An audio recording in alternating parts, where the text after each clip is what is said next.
வணக்கம். என் பெயர் மாருத்ரா. நான் 4ஆம் வகுப்பு படிக்கின்றேன். உலகமே உறங்கிக் கொண்டிருக்கும் நள்ளிரவில் இந்தியா மட்டும் விழித்துக் கொண்டிருந்தது. புதியதோர் விடியலை காண்பதற்காக 1947 ஆகஸ்ட் மாதம் 15ஆம் தேதி ஏறதால் 200 ஆண்டுகளுக்கு பின்பு நாம் பாரத மக்கள் சுதந்திர காற்றை சுவாசித்தனர். வெளிநாட்டிலிருந்து வந்த வெள்ளையர்கள் வியாபாரம் என்ற பெயரில் விருந்தாளியாக நுழைந்தார்கள். பாரதத்தின் பசுமையும் பலமையும் கண்டு வியந்து போனார்கள். அவற்றை அபகரிக்கும் ஆவல் கொண்டார். அந்நியனின் ஆசையில் விழுந்தது நம் அடிமைத்தனம். இன்றி சிதறுண்டு கிடந்த இந்திய சிற்றரசர்கள் மேல் அந்நியனின் பார்வை விடத் தொடங்கியது. இந்திய சமஸ்தானங்கள் ஆங்கிலேயர்கள் கட்டுப்பாட்டுக்குள் போனது. அந்நியன் இச்சைக்கிணங்கிய மன்னர்கள் பல மண்ணில் வாழ்ந்தனர். இணங்க மறுத்தவர்கள் மண்ணில் புறமாகினர். கடும் பசியிலும் எல்லா கொடுமைகளையும் எண்ணி பார்த்தால் நம் கண்ணீர் வருகிறது. தன் துயரத்தை எப்படி துடைப்பது என்று யோசித்த மக்கள் மனதில் தோன்றியதுதான் விடுதலை தீ.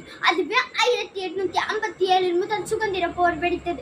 எழுத்தாலும் பேச்சாலும் இசையாலும் பாட்டாலும் என விடுதலை கனல் வெடித்தது.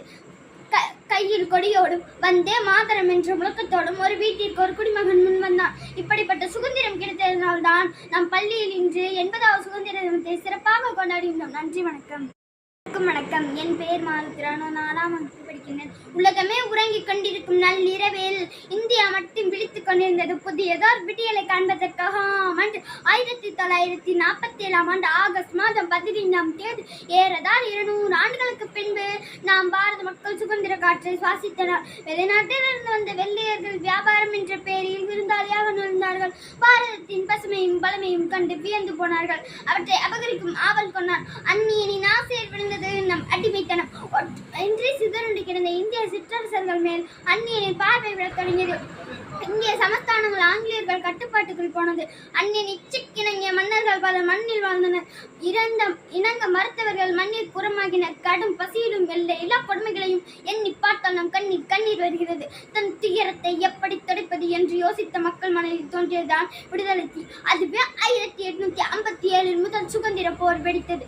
எழுத்தாலும் பேச்சாலும் இசையாலும் பாட்டாலும் என விடுதலை கனல் வெடித்தது.